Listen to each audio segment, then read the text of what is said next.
retrouve aujourd'hui dans un update lecture, non, un bilan lecture plutôt, puisque je parle de mes lectures dans mes vlogs, en tout cas la plupart de mes lectures, si ce n'est la quasi-totalité. À ce propos, je me suis demandé si les vidéos bilan lecture étaient pertinentes, c'est-à-dire que je suis un peu tiraillée entre le ça fait doublon parce que tu parles déjà de tes lectures dans tes vlogs, ou bah en fait ça peut être bien de regrouper toutes les lectures au même endroit et avoir tous les avis au même endroit. Donc je ne sais pas, n'hésitez pas à me dire vous ce que vous en pensez, si vous trouvez ça pertinent ou pas de faire ce genre de vidéo. En tout cas, pour l'heure, cette vidéo existe, du moins elle va exister, donc on va commencer tout de suite avec un livre que je n'ai pas aimé. Voilà, rentrons direct dans le vif du sujet, mettons l'ambiance.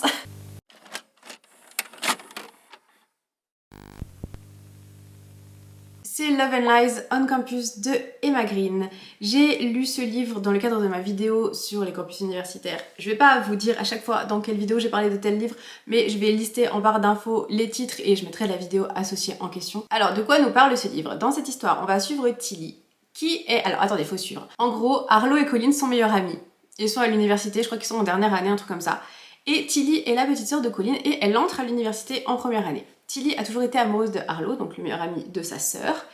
Et bah là, voilà, elle va être avec lui constamment puisqu'elle va être sur le campus avec lui, ça va être trop bien. Harlow ne l'avait jamais vraiment considérée comme autre que la sœur de Colin, sauf que monsieur va réaliser que ce n'est plus vraiment une petite fille, mais c'est plutôt une jeune femme, et une jeune femme assez séduisante. Donc ce qui va se passer, c'est qu'ils vont se plaire l'un à l'autre. Le souci, c'est qu'il y a Colin au milieu, et que ça ne va pas être simple, loin de là, parce qu'il va se passer quelque chose, et je vais pas trop vous en dire, parce que perso, je savais pratiquement rien quand j'ai lu ce livre. Alors pourquoi je n'ai pas aimé? Écoutez, de base, l'intrigue, bah ça me plaisait plutôt bien, enfin je veux dire c'était intéressant, il y avait matière, tout ça, sauf que je suis restée complètement extérieure au truc, j'en avais complètement rien à faire de ce qui pouvait arriver à Tilly, à Harlow, à Colin, je me demandais pas pourquoi, c'est mon ressenti, les personnages m'ont un peu saoulée. En fait il y a un truc qui me sortait de ma lecture constamment, c'est qu'en fait les autrices utilisent un champ lexical pour les pronoms il ou elle, c'est-à-dire qu'au lieu de dire il ou elle à chaque fois, et ben bien sûr, elle mettait il ou elle de temps en temps, hein, mais je veux dire, elle cherchait des mots, enfin, il y avait des mots pour décrire cette personne. Donc, c'est-à-dire, par exemple, Tilly, au lieu de dire il rentrait dans la pièce, elle était le garçon que j'aime et qui m'est interdit vient d'entrer dans la pièce. Vous voyez ou pas? Et c'était tout le temps ce même genre de truc. Donc, de temps en temps, tu mets le jeune homme, ou je sais pas, la brune, ou tu vois. Mais là, c'était constamment des trucs, lui, ben excusez-moi, mais bon, la fille que je ne veux pas avoir, et la bouche pulpeuse de Tilly. Ouh là là, si on n'a pas compris qu'elle avait la bouche pulpeuse à la fin du bouquin, franchement, il faut relire le livre, parce que t'as pas été concentré là. Enfin bon, c'est tout des petits trucs comme ça, qui fait que voilà. Après, j'ai comme l'impression que le style de Emma Green, c'est pas pour moi, parce que c'est déjà le deuxième d'elle que je n'aime pas. D'ailleurs, le premier, je l'avais abandonné carrément. Là, je l'ai écouté en audio, donc du coup, c'est plus facile d'aller au bout d'un livre audio, je trouve, quand la narration est bien faite. Bien que le personnage de Tilly, j'ai trouvé que la voix était un peu trop mature par rapport à une fille qui est censée avoir 18 ans en fait. Enfin...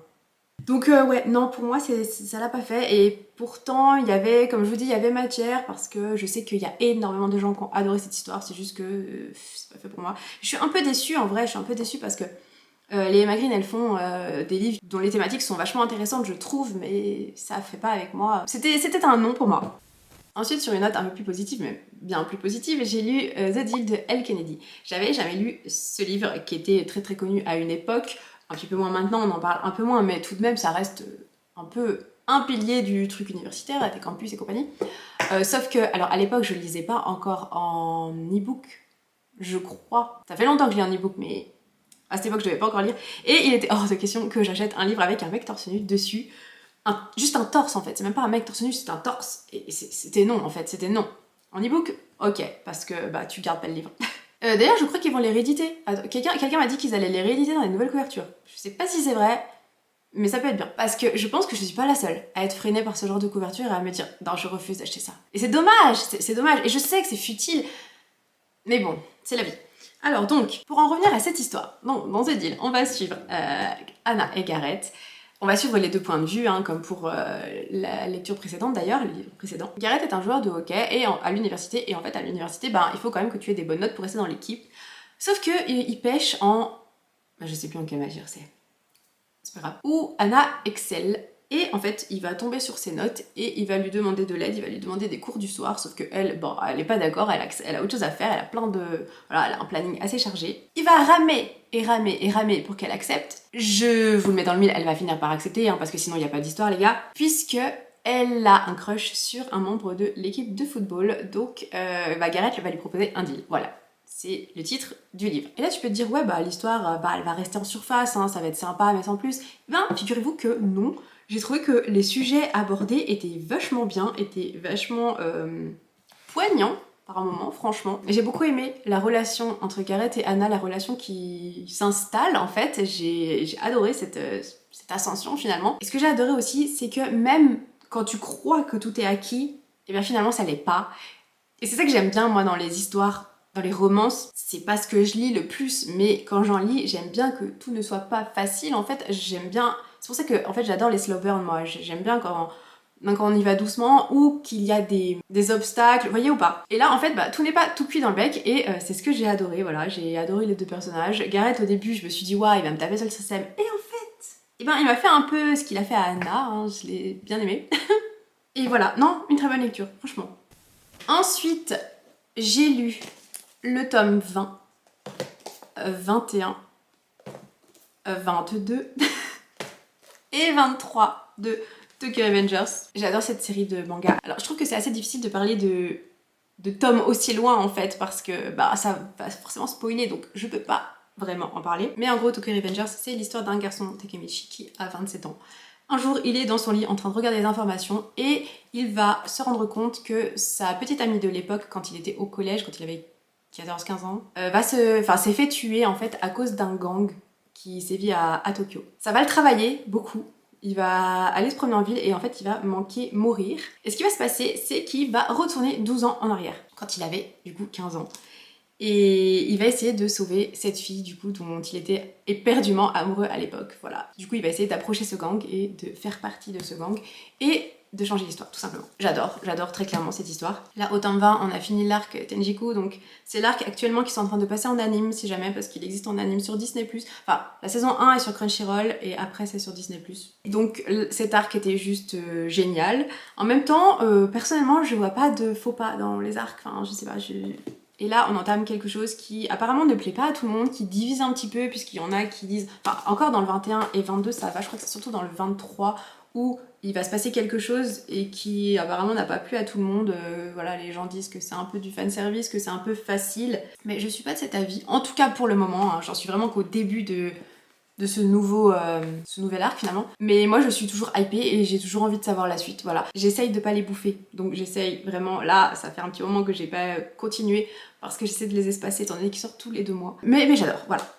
Ensuite j'ai lu un livre dont le film d'animation en a traumatisé plus d'un. Perso ça n'a pas été mon cas puisque je ne l'ai pas vu étant petite, je l'ai d'ailleurs toujours pas vu actuellement, mais j'ai lu le livre. C'est Coraline de Neil Gaiman. Dans cette histoire on va suivre Coraline qui a emménagé dans une nouvelle maison avec ses parents. Et en fait Coraline est une petite fille qui aime beaucoup explorer les choses, voilà, elle part en exploration, elle aime pas, voilà, c'est pas quelqu'un qui aime végéter dans un coin. Donc elle explore et tout, et ses parents ne sont pas vraiment toujours là pour jouer avec elle et tout, donc elle fait ça toute seule. Et en fait, dans cette nouvelle maison, donc c'est une maison qui est divisée en appartements, donc elle a des voisins, et dans son propre appartement, donc elle va découvrir une porte, et elle va finir par traverser cette porte, et derrière cette porte, il y a exactement la même maison, le même jardin, mais en version creepy, vous voyez? C'est-à-dire qu'il y a sa maman, il y a son papa, il y a ses voisins et tout, mais en version creepy. La maman et le papa, par exemple, ils ont des boutons cousus à la place des yeux, ils ont un comportement assez étrange. Les 2 amis qui habitent à côté, c'est pareil, enfin bon, il se passe des choses bizarres. Au début, Coraline, elle est plutôt hypée par ce truc, elle se dit « Ouais, mais attends, c'est trop bien, moi, il va m'arriver des aventures de ouf ». Sauf qu'elle va vite déchanter parce qu'en fait, elle va se rendre compte que finalement, ces personnes ne lui veulent pas forcément du bien. Et elle va essayer, par tous les moyens, de sortir de ce schmilblick, puisque, je vous le donne en mille, à un moment donné, elle va être coincée. Et j'ai beaucoup aimé cette histoire. Neil Gaiman nous emporte totalement dans son monde, dans cet autre monde. On est complètement téléporté dans le truc. Voilà, moi je voyais absolument tous les détails, c'était génial. Le seul truc que, entre guillemets, je reprocherais, c'est que, j'ai trouvé que, en fait, c'était un peu expéditif J'aurais bien aimé que ça dure un peu plus longtemps, qu'on ait un peu plus de... C'est un peu paradoxal ce que je vais vous dire, c'est-à-dire que j'étais stressée avec Coraline, j'étais là, allez, je veux qu'elle se dépêche de trouver la solution, donc je voulais qu'elle se dépêche de trouver la solution parce que j'étais stressée, mais en même temps, je voulais que ça dure plus longtemps. Chercher la logique. Non, en fait, c'est complètement crédible ce que je raconte, c'est que je voulais rester encore un peu plus dans l'univers parce que j'ai trouvé que c'était riche et qu'on aurait pu encore plus développer ça. Voilà. Mais du coup, j'ai passé un très bon moment avec ce livre. Ensuite, en audio, j'ai lu Le secret de Lomé de Alexiane de Lys. Je connaissais pas du tout cette histoire, genre j'en avais vraiment jamais entendu parler. En fait, j'étais sur Audible et je regardais un peu les recommandations, les trucs, et bah celui-là, je sais pas, il m'a parlé en fait, voilà, l'histoire m'a parlé. On va suivre en fait Lomé qui est une jeune femme, je sais plus quel âge elle a, je crois qu'elle est au lycée, un truc comme ça. Elle vit dans notre monde, voilà, le monde ordinaire. Et en fait, si je me souviens bien, ils vont partir en excursion avec sa classe, et en fait, elle va tomber quelque part, et elle va se retrouver dans un autre monde qui n'a rien à voir avec son monde à elle, avec des créatures qu'on ne connaît pas ici du tout. Voilà, dans un monde totalement fantastique en fait. Et elle va rencontrer des gens, il va lui arriver des bricoles, sur bricoles et sur bricoles, je vous raconte pas. Et en fait, notre Lomé n'a pas sa langue dans sa poche, donc ça va pas du tout être facile pour elle. J'ai bien aimé cette histoire, voilà, c'était pas exceptionnel, mais franchement, je me suis laissée embarquer dans le récit, dans ce qui se passait, dans l'univers qui est construit, enfin voilà. J'ai eu un peu de mal quand même avec Lomé au début, j'ai trouvé qu'il y avait 2-3 trucs en fait, c'est-à-dire qu'en fait elle vient de débarquer dans un univers, enfin un pays, un monde parallèle qui n'est pas du tout le sien, mais en fait elle s'y accommode hyper facilement, j'ai trouvé, je sais pas. Après elle a peut-être une facilité d'adaptation incroyable, on n'en sait rien, mais voilà, elle s'accommode très vite avec ses créatures, ses trucs, et en fait, des fois j'avais envie de lui dire, mais Lomé, mais tais-toi! Ferme-la, sérieux. T'as toujours pas compris qu'en fait, à force de l'ouvrir, il t'arrive que des merdes. Arrête de l'ouvrir, tais-toi. Ça fait partie du truc et c'est aussi pour ça qu'il y a une histoire et qu'il y a eu des rebondissements et des trucs. Et je vous jure, je lisais, je me disais, mais ça va la mettre dans la merde. Et quand je pensais qu'elle ne pouvait pas être encore plus dans la merde, et si elle réussissait encore à se foutre encore plus dans la merde. Enfin bref.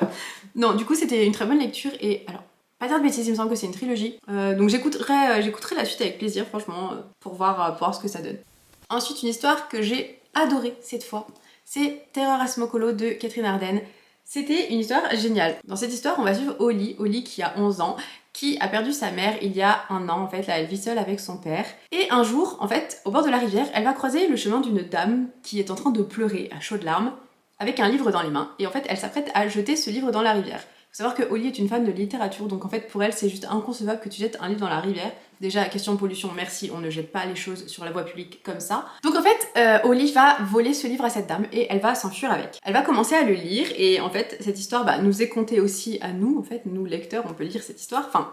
On lit ce que Holly elle lit en gros et ça va parler d'une ferme et de choses étranges qui vont se passer dans cette ferme, en fait, des gens qui ont disparu et tout et tout. Et le lendemain en fait Holly part en excursion avec sa classe, décidément ils aiment bien les excursions dans les histoires. Et il s'avère que cette fameuse ferme qu'elle va visiter, c'est la ferme du livre qu'elle est en train de lire, sauf qu'au début elle le sait pas parce qu'en fait les noms ont changé. Et je vous le donne en mille, il va se passer des choses très effrayante dans cette ferme. Le soir, pendant la nuit, avec la brume et compagnie, il y a des créatures qui vont les poursuivre. Enfin bon, j'ai pas envie de trop vous en dire, mais j'ai adoré, j'ai trouvé ça génial. C'est un livre jeunesse, mais franchement, il a été quand même assez creepy dans le sens où, alors j'étais pas effrayée, mais j'étais tendue, j'étais stressée de savoir comment ça allait se passer pour elle et ses amis. En fait, il faut qu'elle reste dans les recoins, il faut qu'elle puisse se cacher, qu'elle puisse rester hors de portée de ces créatures, et en fait à des moments t'es là en mode putain ils vont jamais y arriver en fait. C'est un peu une course contre la montre. En fait oui, c'est clairement une course contre la montre, sans vous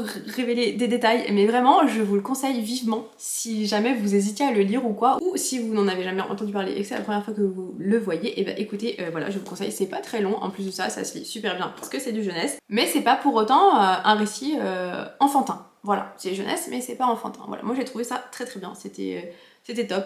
Ensuite, j'ai lu des chairs de poule, donc ceux-là vous pouvez les retrouver dans ma vidéo vlog lecture chairs de poule. J'ai d'abord lu Terreur sous l'évier, donc en fait c'est tous de R.L. Stein, les chairs de poule, c'est tous les mêmes auteurs qui a écrit les livres. Dans celui-là, on va suivre Kat, qui a emménagé dans une nouvelle maison. Enfin, c'est pareil, ils aiment bien les nouvelles maisons, les grandes maisons.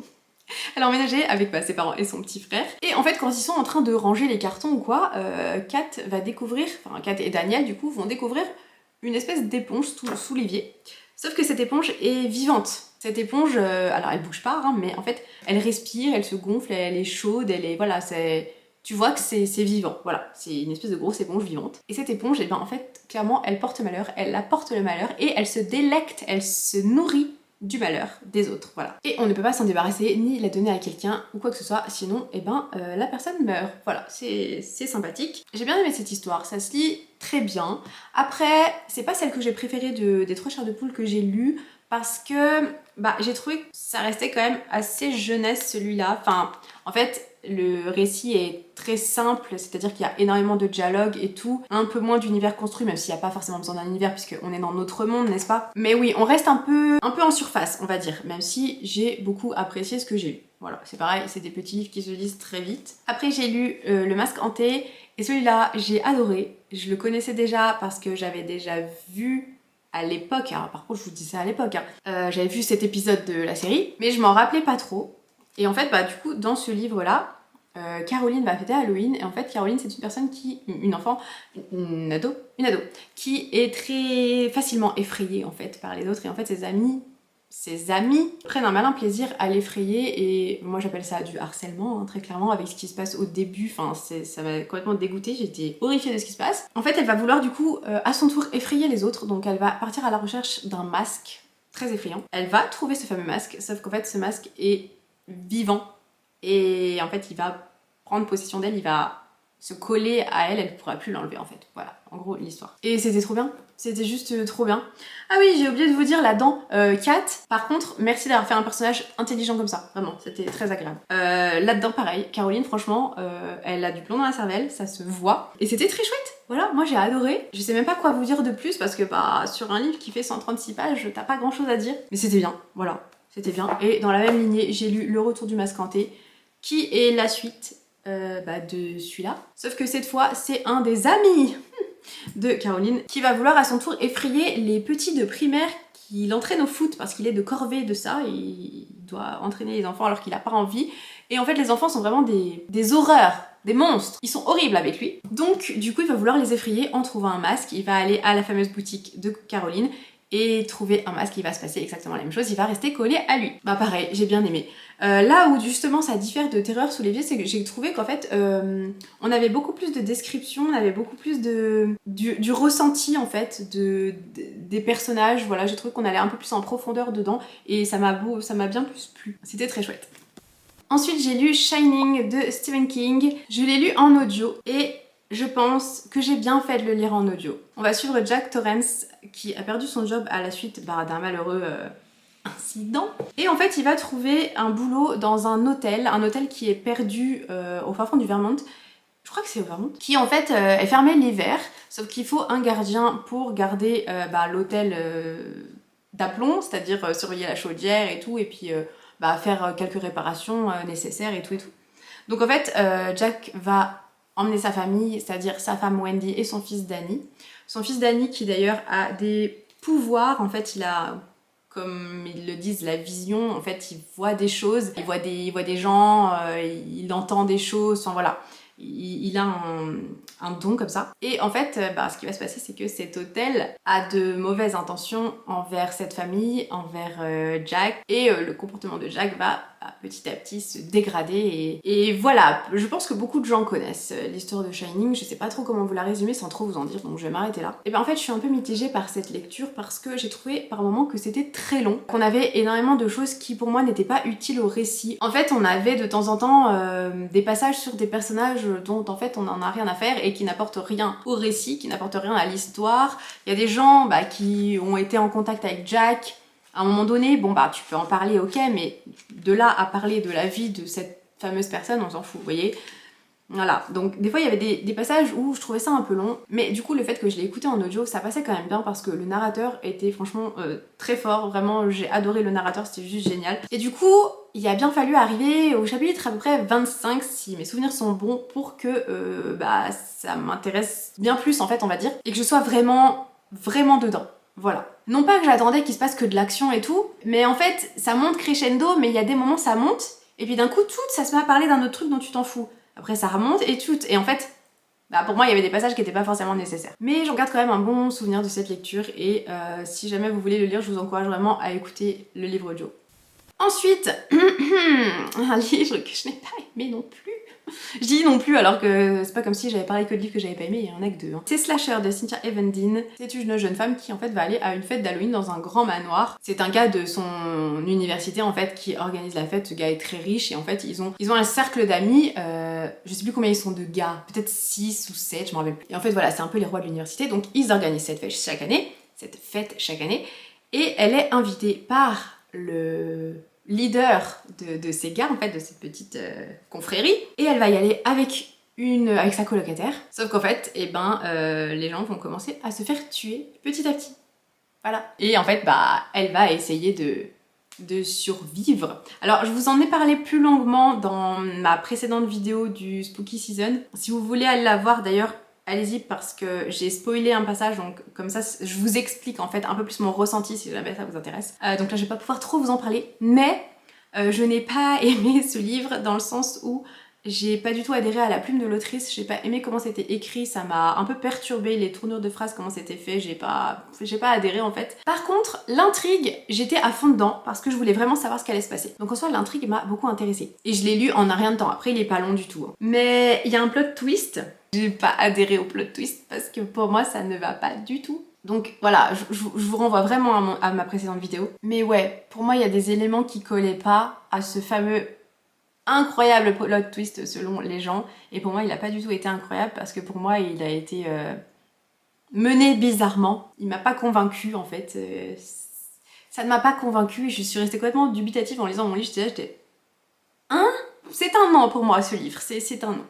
Et le dernier dont je vais vous parler, c'est Un clown dans un champ de maïs de Adam Césaré. Dans ce livre, on va suivre Queen qui emménage avec son père dans une nouvelle ville dans le Missouri, donc perdue au fin fond du Missouri, alors qu'à la base elle vient de, je sais plus de quelle ville, je crois qu'elle vient de Philadelphie, un truc comme ça, donc une grande ville. Et ils veulent prendre un nouveau départ avec son père, donc ils vont emménager dans cette ville. Et dans cette ville, il y a un peu un conflit de génération. C'est-à-dire que les personnes peut-être de plus de 50 ans, j'en sais rien, je me rappelle plus, 40-50 ans, reprochent aux jeunes de ne pas préserver l'âme de Kettle Springs, donc qui est la ville en question, et de complètement entacher leur tradition et tout qui existe depuis des années et des années. Les jeunes font des trucs de jeunes et du coup, des fois ils sèment un petit peu la pagaille, voilà. Et ça ne va pas aux habitants de la ville qui sont très conservateurs, on va dire. Et ce qui va se passer, c'est que, il va y avoir un massacre au milieu de tout ça, voilà. Il va y avoir Frendo, notre ami le clown, Frendo, la mascotte de la ville, qui va débarquer et qui va vouloir tuer tous les jeunes. Et écoutez, j'ai adoré ce livre, j'ai trouvé que c'était super bien construit, super bien fait, j'ai trouvé que le rythme, le découpage de récit entre l'histoire de Queen, sa relation avec ses nouveaux copains, et puis les massacres étaient très bien faites. J'ai plus de batterie, bon sang, il faut que je me dépêche. Était super bien faite et voilà, j'ai trouvé que c'était super bien rythmé, j'ai adoré complètement cette histoire, voilà. J'ai trouvé que même l'histoire, pour moi ça collait parce que voilà, c'était totalement plausible. J'ai beaucoup aimé certains personnages, voilà, notamment Cole et Rust. Franchement, c'était une super histoire. Il faut que je lise la suite parce qu'il y a un tome 2 et la fin te laisse clairement, dire le tome 2 existe, viens me lire s'il te plaît. Voilà, c'était vraiment très chouette et j'ai trouvé que Queen fait vraiment des très bons choix. Voilà, c'est aussi une héroïne très, très intelligente et j'ai adoré aussi ce personnage qui évolue très bien au fil de l'histoire et qui prend des bonnes décisions. Voilà. Bon, c'en est tout pour cette vidéo. Je ne sais pas si j'ai rushé les avis ou quoi, mais c'est vrai qu'il y en a certains, ça date un petit peu, donc je peux pas trop rentrer dans les détails. J'espère quand même que ça vous a plu. N'hésitez pas à me laisser un petit pouce, en tout cas pour me soutenir, ça me ferait très très plaisir. Et puis n'hésitez pas aussi à me laisser un petit commentaire, me parler de si jamais vous avez lu un de ces livres ou de votre lecture en cours, pourquoi pas. Et puis en attendant, je vous dis à bientôt dans une prochaine vidéo. Bye!